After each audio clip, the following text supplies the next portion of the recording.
It's the Alien Conspiracy Podcast. Come along as we examine UFOs, conspiracies, and all things strange. This week's episode, The Report on Unidentified Flying Objects by Edward J. Ruppelt, Chapter 11, Part 1. Chapter 11, The Big Flap. In early June 1952, Project Blue Book was operating according to the operational plan that had been set up in January 1952. It had taken 6 months to put the plan into effect, and to a person who has never been indoctrinated into the ways of the military, this may seem like a long time. But consult your nearest government worker and you'll find that it was about par for the red tape course. We had learned early in the project that about 60% of the reported UFOs were actually balloons, airplanes, or astronomical bodies viewed under unusual conditions. So our operational plan was set up to quickly weed out this type of report. This would give us more time to concentrate on the unknown cases. To weed out reports in which balloons, airplanes, and astronomical bodies were reported as UFOs, we utilized a flow of data that continually poured into Project Blue Book. We received position reports on all flights of the big skyhook balloons and, by merely picking up the telephone, we could get the details about the flight of any other research balloon or regularly scheduled weather balloon in the United States. The location of aircraft in an area where a UFO had been reported was usually checked by the intelligence officer who made the report, but we double-checked his findings by requesting the location of flights from CAA and military air bases. Astronomical almanacs and journals, star charts, and data that we got from observatories furnished us with clues to UFOs that might be astronomical bodies. All of our investigations in this category of report were double-checked by Project Bear's astronomer. Then we had our newspaper clipping file, which gave us many clues. Hydrographic bulletins and notams, notices to airmen, published by the government, sometimes gave us other clues. Every 6 hours we received a complete set of weather data. A dozen or more other sources of data that might shed some light on a reported UFO were continually being studied. To get all this information on balloons, aircraft, astronomical bodies, and what have you, I had to coordinate Project Blue Book's operational plan with the Air Force's Air Weather Service, Flight Service, Research and Development Command, and Air Defense Command with the Navy's Office of Naval Research, and the Aerology Branch of the Bureau of Aeronautics, and with the Civil Aeronautics Administration, Bureau of Standards, several astronomical observatories, and our own Project Bear. Our entire operational plan was similar to a Model A Ford I had while I was in high school. Just about the time you would get one part working, another part would break down. When a report came through our screening process and still had the unknown tag on it, it went to the MO file, where we checked its characteristics against other reports. For example, on May 25th, we had a report from Randolph Air Force Base, Texas. It went through the screening process and came out unknown. It wasn't a balloon, airplane, or astronomical body. So then it went to the MO file. It was a flock of ducks reflecting the city lights. We knew that the Texas UFOs were ducks because our MO file showed that we had an identical report from Moorhead, Minnesota, and the UFOs at Moorhead were ducks. Radar reports that came into Blue Book went to the radar specialists of ATIC's electronics branch. Sifting through reams of data in search of the answers to the many reports that were pouring in each week, required many hours of overtime work, but when a report came out with the final conclusion unknown, we were sure that it was unknown. To operate Project Blue Book, I had 4 officers, 2 airmen, and 2 civilians on my permanent staff. In addition, there were 3 scientists employed full-time on Project Bear, along with several others who worked part-time. In the Pentagon, Major Fournet, who had taken on the Blue Book liaison job as an extra duty, was now spending full time on it. If you add to this the number of intelligence officers all over the world who were making preliminary investigations and interviewing UFO observers, Project Blue Book was a sizable effort. Only the best reports we received could be personally investigated in the field by Project Blue Book personnel. The vast majority of the reports had to be evaluated on the basis of what the intelligence officer who had written the report had been able to uncover, or what data we could get by telephone or by mailing out a questionnaire. Our instructions for what to do before the Blue Book man arrives, which had been printed in many service publications, were beginning to pay off, and the reports were continually getting more detailed. The questionnaire we were using in June 1952 was the one that had recently been developed by Project Bear. Project Bear, along with the psychologists from a Midwestern university, had worked on it for 5 months. Many test models had been tried before it reached its final form, the standard questionnaire that Blue Book is using today. It ran 8 pages and had 68 questions, which were booby-trapped in a couple of places to give us a cross-check on the reliability of the reporter as an observer. We received quite a few questionnaires answered in such a way that it was obvious that the observer was drawing heavily on his imagination. From this standard questionnaire, the project worked up 2 more specialized types. One dealt with radar sightings of UFOs, the other with sightings made from airplanes.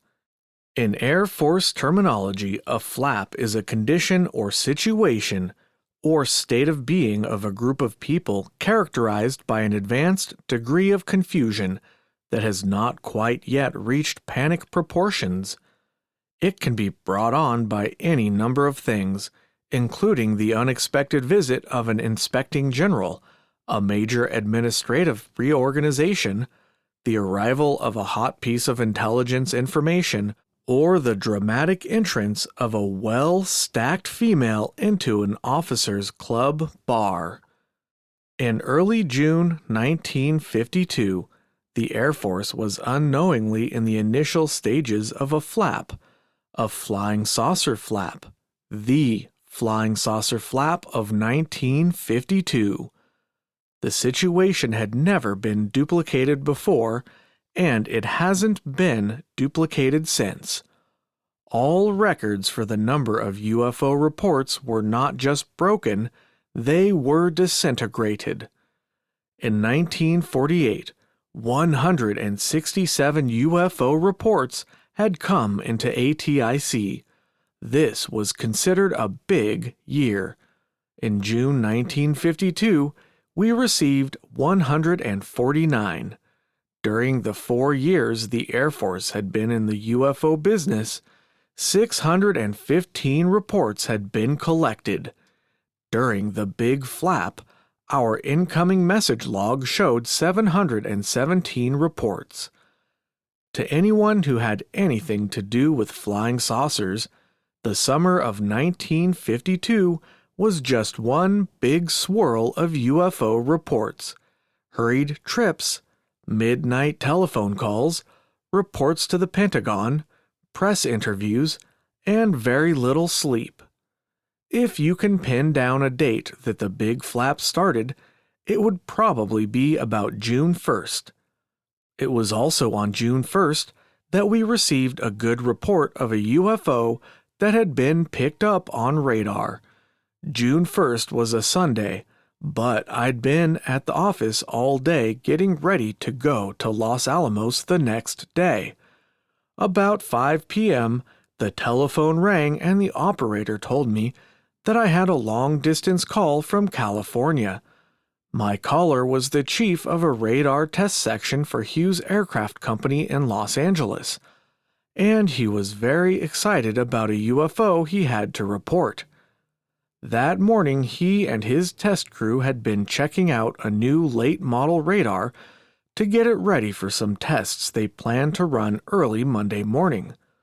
To see if their set was functioning properly, they had been tracking jets in the Los Angeles area.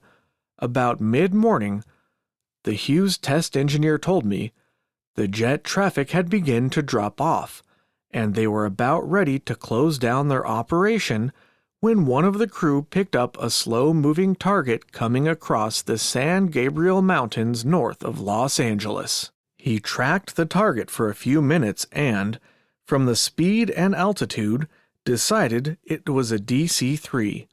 It was at 11,000 feet and traveling about 180 miles an hour toward Santa Monica. The operator was about ready to yell at the other crew members to shut off the set when he noticed something mighty odd. There was a big gap between the last and the rest of the regularly spaced bright spots on the radar scope. The man on the scope called the rest of the crew in because DC-3s just don't triple their speed. They watched the target as it made a turn and started to climb over Los Angeles. They plotted 1, 2, 3, and then 4 points during the target's climb. Then one of the crew grabbed a slide rule. Whatever it was climbing 35,000 feet per minute and traveling about 550 miles an hour in the process. Then, as they watched the scope, the target leveled out for a few seconds, went into a high-speed dive, and again leveled out at 55,000 feet. When they lost the target, it was heading southeast somewhere near Riverside, California. During the sighting, my caller told me that when the UFO was only about 10 miles from the radar site, 2 of the crew had gone outside, but they couldn't see anything. But, he explained, even the high-flying jets that they had been tracking hadn't been leaving vapor trails. The first thing I asked when the Hughes test engineer finished his story was if the radar set had been working properly. He said that as soon as the UFO had left the scope, they had run every possible check on the radar and it was okay. I was just about to ask my caller if the target might not have been some experimental airplane from Edwards Air Force Base, when he second-guessed me. He said that after sitting around looking at each other for about a minute, someone suggested that they call Edwards. They did, and Edwards Flight Operations told them that they had nothing in the area. I asked him about the weather. The target didn't look like a weather target was the answer. But just to be sure, the test crew had checked. One of his men was an electronics weather specialist, whom he had hired because of his knowledge of the idiosyncrasies of radar under certain weather conditions. This man had looked into the weather angle. He had gotten the latest weather data and checked it, but there wasn't the slightest indication of an inversion or any other weather that would cause a false target. Just before I hung up, I asked the man what he had thought he and his crew had picked up, and once again I got the same old answer. Yesterday at this time any of us would have argued for hours that flying saucers were a bunch of nonsense, but now, regardless of what you'll say about what we saw, it was something damned real. I thanked the man for calling and hung up. We couldn't make any more of an analysis of this report than had already been made. It was another unknown. I went over to the MO file and pulled out the stack of cards behind the tab high-speed climb. There must have been at least 100 cards, each one representing a UFO report in which the reported object made a high-speed climb. But this was the first time radar had tracked a UFO during a climb. During the early part of June, Project Blue Book took another jump up on the organizational chart.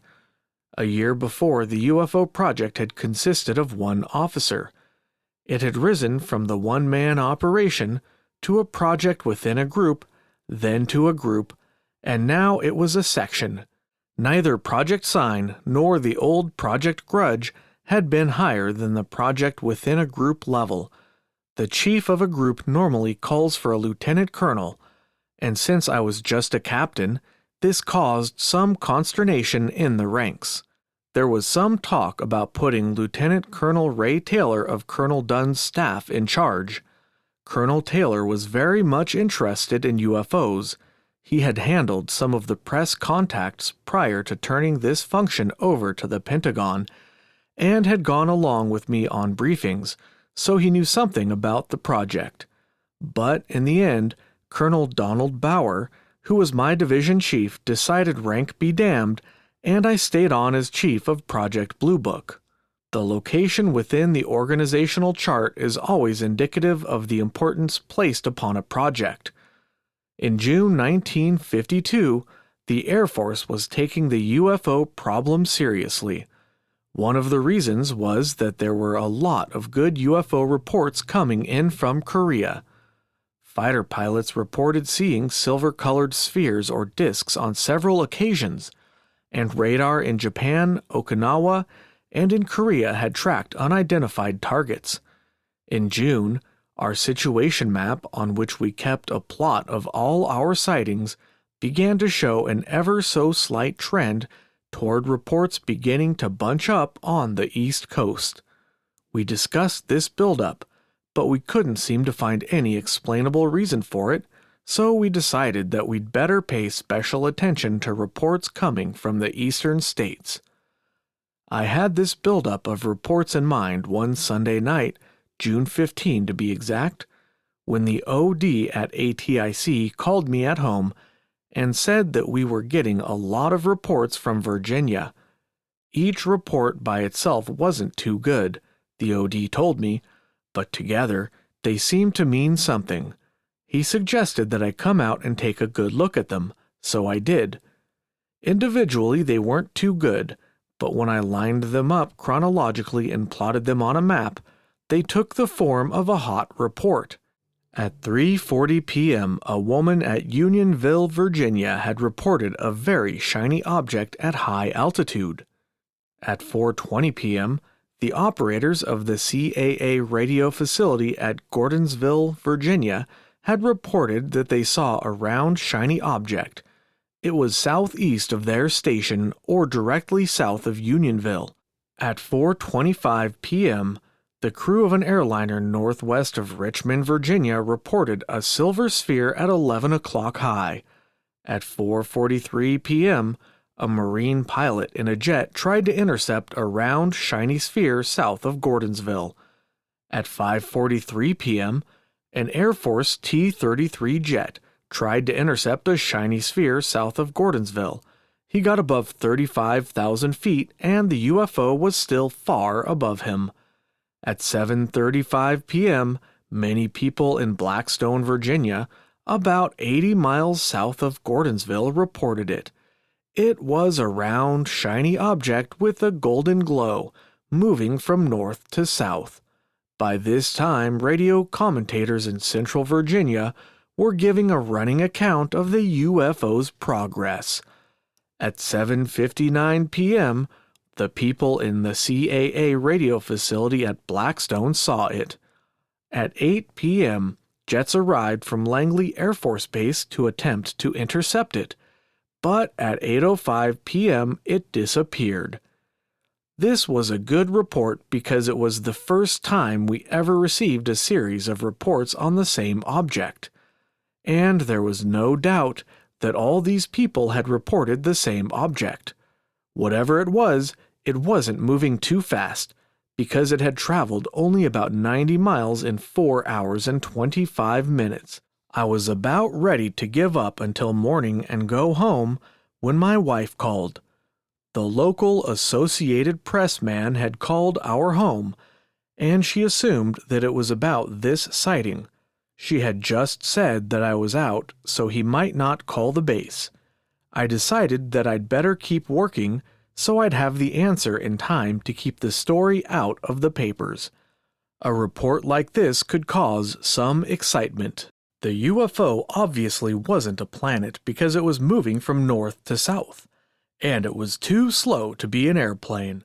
I called the balloon plotting center at Lowry Air Force Base, where the tracks of the big skyhook balloons are plotted, but the only big balloons in the air were in the western United States, and they were all accounted for. It might have been a weather balloon. The wind charts showed that the high-altitude winds were blowing in different directions at different altitudes above 35,000 feet. So, there was no one flow of air that could have brought a balloon in from a certain area, and I knew that the UFO had to be higher than 35,000 feet because the T-33 jet had been this high and the UFO was still above it. The only thing to do was to check with all of the weather stations in the area. I called Richmond, Roanoke, several places in the vicinity of Washington, D.C., and 4 or 5 other weather stations, but all of their balloons were accounted for, and none had been anywhere close to the central part of Virginia. A balloon can travel only so far, so there was no sense in checking stations too far away from where the people had seen the UFO. But I took a chance and called Norfolk, Charleston, West Virginia, Altoona, Pennsylvania, and other stations within a 150-mile radius of Gordonsville and Blackstone. Nothing. I still thought it might be a balloon, so I started to call more stations. At Pittsburgh, I hit a lead. Their radio-zoned balloon had gone up to about 60,000 feet and evidently had sprung a slow leak because it had leveled off at that altitude. Normally balloons go up till they burst at 80,000 or 90,000 feet. The weather forecaster at Pittsburgh said that their records showed they had lost contact with the balloon when it was about 60 miles southeast of their station. He said that the winds at 60,000 feet were constant, so it shouldn't be too difficult to figure out where the balloon went after they had lost it. Things must be dull in Pittsburgh at 2 a.m. on Monday mornings, because he offered to plot the course that the balloon probably took and call me back. In about 20 minutes I got my call. It probably was their balloon, the forecaster said. Above 50,000 feet there was a strong flow of air southeast from Pittsburgh, and this fed into a stronger southerly flow that was paralleling the Atlantic coast just east of the Appalachian Mountains. The balloon would have floated along in this flow of air like a log floating down a river. As close as he could estimate, he said, the balloon would arrive in Gordonsville, Blackstone area in the late afternoon or early evening. This was just about the time the UFO had arrived. Probably a balloon was good enough answer for me. The next morning at 8 a.m., Al Chop called from the Pentagon to tell me that people were crawling all over his desk wanting to know about a sighting in Virginia. The reports continued to come in. At Walnut Lake, Michigan, a group of people with binoculars watched a soft white light go back and forth across the western sky for nearly an hour. A UFO paced an Air Force B-25 for 30 minutes in California. Both of these happened on June 18, and although we checked and rechecked them, they came out as unknowns. On June 19th, radar at Goose Air Force Base in Newfoundland picked up some odd targets. The targets came across the scope, suddenly enlarged, and then became smaller again. One unofficial comment was that the object was flat or disc-shaped, and that the radar target had gotten bigger because the disc had banked in flight to present a greater reflecting surface. ATIC's official comment was weather. Goose Air Force Base was famous for unusual reports. In early UFO history, Someone had taken a very unusual colored photo of a split cloud. The photographer had seen a huge ball of fire streak down through the sky and pass through a high layer of stratus clouds. As the fireball passed through the cloud, it cut out a perfect swath. The conclusion was that the fireball was a meteor, but the case is still one of the most interesting in the file because of the photograph. Then in early 1952, there was another good report from this area. It was an unknown. The incident started when the pilot of an Air Force C-54 transport radioed Goose Air Force Base and said that at 10:42 p.m., a large fireball had buzzed his airplane. It had come in from behind the C-54, and nobody had seen it until it was just off the left wing. The fireball was so big that the pilot said it looked as if it was only a few hundred feet away. The C-54 was 200 miles southwest, coming into Goose Air Force Base from Westover Air Force Base, Massachusetts, when the incident occurred. The base officer of the day, who was also a pilot, happened to be in the flight operations office at Goose when the message came in, and he overheard the report. He stepped outside, walked over to his command car, and told his driver about the radio message, so the driver got out and both of them looked toward the south. They searched the horizon for a few seconds, then suddenly they saw a light closing in from the southwest. Within a second, it was near the airfield. It had increased in size till it was as big as a golf ball at arm's length, and it looked like a big ball of fire. It was so low that both the OD and his driver dove under the command car because they were sure it was going to hit the airfield. When they turned and looked up, they saw the fireball make a 90-degree turn over the airfield and disappear into the northwest. The time was 10:47 p.m. The control tower operators saw the fireball too, but didn't agree with the OD and his driver on how low it was. They did think that it had made a 90-degree turn, and they didn't think it was a meteor. In the years they'd been in towers, they'd seen hundreds of meteors, but they'd never seen anything like this, they reported. And reports continued to pour into Project Blue Book. It was now not uncommon to get 10 or 11 wires in one day. If the letters reporting UFO sightings were counted, the total would rise to 20 or 30 a day. The majority of the reports that came in by wire could be classified as being good. They were reports made by reliable people and they were full of details.